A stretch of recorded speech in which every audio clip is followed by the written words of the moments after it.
मुझे तो कोई पार्टी नहीं नज़र आ रही जिसके पास कोई प्रोग्राम है, जिसके पास टीम है, जिसके पास होमवर्क है।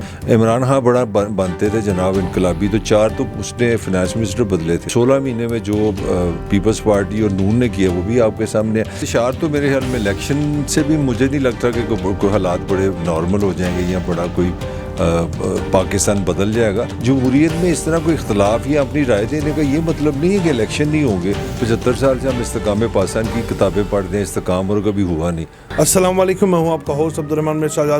ताहिर मलिक साहब मौजूद हैं, उनसे जानेंगे क्या सियासी सूरत हाल है और क्या आने वाले दिनों में इलेक्शन मतवक्को हैं। तो पहले चलते हैं ताहिर मलिक साहब से जानते हैं। अस्सलाम वालेकुम सर। जी वालेकुम अस्सलाम।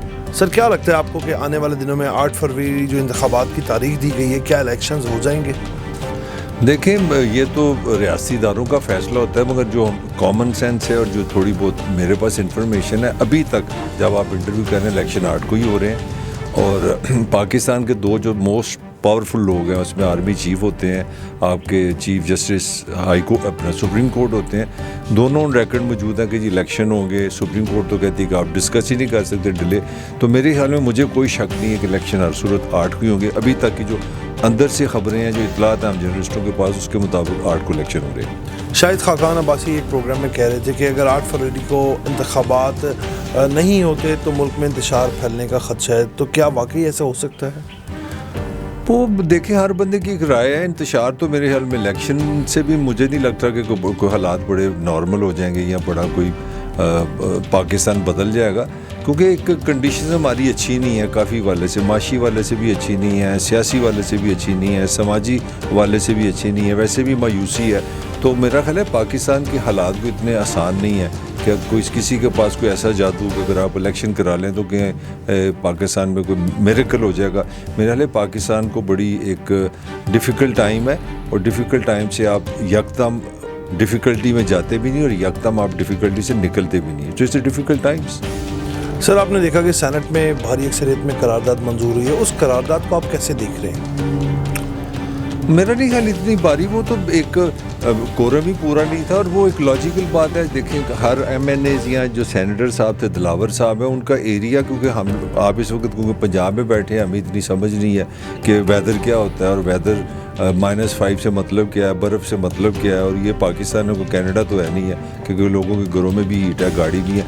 तो उनका एक लॉजिकल मंतकी एक क्वेश्चन था कि इस मौसम में इलेक्शन नहीं होने चाहिए। और मेरा हाल है जमहूरियत में इस तरह कोई इख्तलाफ या अपनी राय देने का ये मतलब नहीं है कि इलेक्शन नहीं होंगे, या कोई दिलावर सेनेटर ने कोई ऐसी कोई गन पॉइंट पे तो बात नहीं की। मेरा ख्याल है एक लॉजिकल है, उनके एरियाज़ में वाकई ठंड है। और अगर इलेक्शन कमीशन, मुझे तो इस कानूनी तौर पे समझ नहीं है, अगर इलेक्शन कमीशन को ऐसी कोई सिस्टम निकाल लेना चाहिए कि अगर 5-6 ऐसे हल्के हैं जहाँ बर्फ़ें हैं तो आप यहाँ इलेक्शन थोड़े से आगे कर लें, या कोई उनको फैसिलिटेट कर दें, या कोई ऐसा कोई सिस्टम निकाल लें, बाई मेल कर लें, IT का इस्तेमाल कर लें। I don't know what I am talking, मगर मेरा ख्याल है कि उनका जो कंसर्न है कि वो कोई नीयत मुझे ख़राब नहीं लगी उसमें। सर, आप क्या देखते हैं जो इलेक्शंस आ रहे हैं, कौन सी पार्टी आपको ज़्यादा मुनज़्ज़म नज़र आ रही है? नून लीग, पीपल्स पार्टी, या तहरीक इंसाफ, या इस्तेकाम पाकिस्तान? मुझे तो कोई पार्टी नहीं नज़र आ रही जिसके पास कोई प्रोग्राम है, जिसके पास टीम है, जिसके पास होमवर्क है। अब आप लोग सिर्फ एक मेरा इंटरव्यू लेने आए हो, तो ज़रा अपने ऑडियंस को बता दो कितनी प्लानिंग करनी पड़ी है। मुझे टाइम लिया यहाँ पे और 10 मिनट का एक इंटरव्यू लेना है। तो जिन लोगों ने 25 करोड़ के मुल्क को आके संभालना है और उसके मसाइल इतने हैं कि अगर 1000 साल मेरा इंटरव्यू करें तो ख़त्म नहीं होगी, तो मुझे नहीं लगता किसी। इमरान खान बड़ा बनते थे जनाब इनकलाबी, तो 4 तो उसने फिनेंस मिनिस्टर बदले थे। अब 16 महीने में जो पीपल्स पार्टी और नून ने किया वो भी आपके सामने है। तो मेरी राय में पाकिस्तान की कोई पॉलिटिकल पार्टी के पास ना टीम है, ना मिशन है, ना कॉन्सेप्ट है, ना विजन है, ना बदलती दुनिया का एहसास है। ये सारे पावर के चक्कर में फंसे हैं और सबका एक ही मकसद है, जितनी भी पॉलिटिकल फोर्सेस हैं, कि किसी तरह पिंडी वाले जो है ना वो हमारे दुश्मन को पकड़ लें, उसको ज़िबा कर दें, हम इलेक्शन जीती हैं। तो मेरा सवाल आपसे, आपने मुझसे किया, मैं आपसे सवाल करता हूँ कि पाकिस्तान की पॉवर्टी का क्या बनेगा, अनएम्प्लॉयमेंट का क्या बनेगा, लोड शेडिंग का क्या बनेगा? सर, एक टॉक शो में परवेज़ खटक साहब ने कहा कि वो KPK में पूरा क्लीन स्वीप करेंगे, इवन कि वो एक नई पार्टी उन्होंने बनाई है। तो ANP और तहरीक इंसाफ और दूसरी जमातों को वो इस तरह से मुकाबला कर सकेंगे, क्लीन स्वीप हो जाए? मेरी राय में तो KPK में तो PTI है क्रॉस द बोर्ड। मतलब जितना रिएक्शन वहाँ पे नज़र आया है और जिस तरह मारवत ने वहाँ पे वो कन्वेंशन की है, जो रिएक्शन नज़र आया, बज़ाहिर तो लग रहा है ये तो, बाकी तो अल्लाह मियां कोई पता होगा। मेरे ख्याल में पीटीआई का सबसे जो स्ट्रॉन्ग होल्ड है इस वक्त पूरे पाकिस्तान में, वो पीटीआई में है। और अभी मैं अपने चैनल से एजाजुल्लाह का इंटरव्यू करके आ रहा हूँ, तो एजाजुल्लाह की भी यही प्रेडिक्शन थी कि केपीके की जो हुकूमत है ना वो अपना यही बनाएंगे, पीटीआई वाले बनाएंगे। इमरान खान का वहाँ पे बहुत स्ट्रॉन्ग स्टैंड है। और दूसरा ये है कि जो पठान कल्चर है, केपीके का कल्चर भी डिफरेंट है, उन लोगों की पुलिस डिफरेंट है। वो बड़ी लंबी डिबेट हो जाएगी आपका, क्योंकि चैनल में इतना टाइम नहीं है। मुझे लगता है कि सबसे ज़्यादा जो चांसेस है हुकूमत बनने के इस इलेक्शन में इमरान खान के लिए, वो केपीके में है।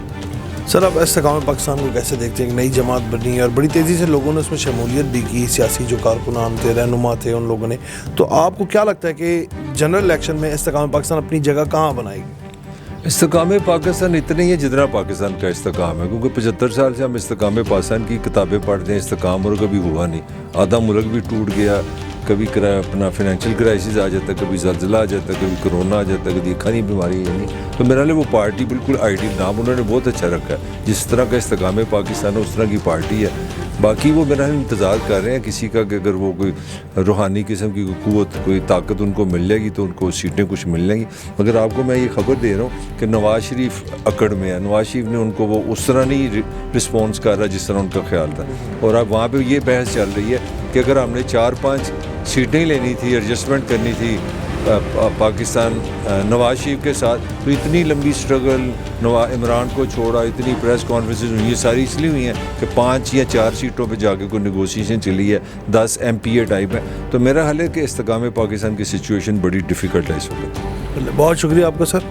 जैसे कि हमारे साथ ताहिर मलिक साहब मौजूद थे और उनका यही कहना था कि जो केपीके के हालात हैं वहाँ पर यही लग रहा है कि वहाँ पर तहरीक इंसाफ ही अपनी हुकूमत बनाएगी, जबकि इस्तेकाम पाकिस्तान की भी कोई ख़ास जगह हुकूमत में नज़र नहीं आती। मियाँ साहब जो हैं वो ज़ाहिर बात है उनको अपनी जमात का सपोर्ट है और एक उनके अपना अंदर एटीट्यूड है कि इस्तेकाम पाकिस्तान भी इस बात पर रजामंद नज़र नहीं आएगी कि उनको छोटा सा हिस्सा दिया जाए।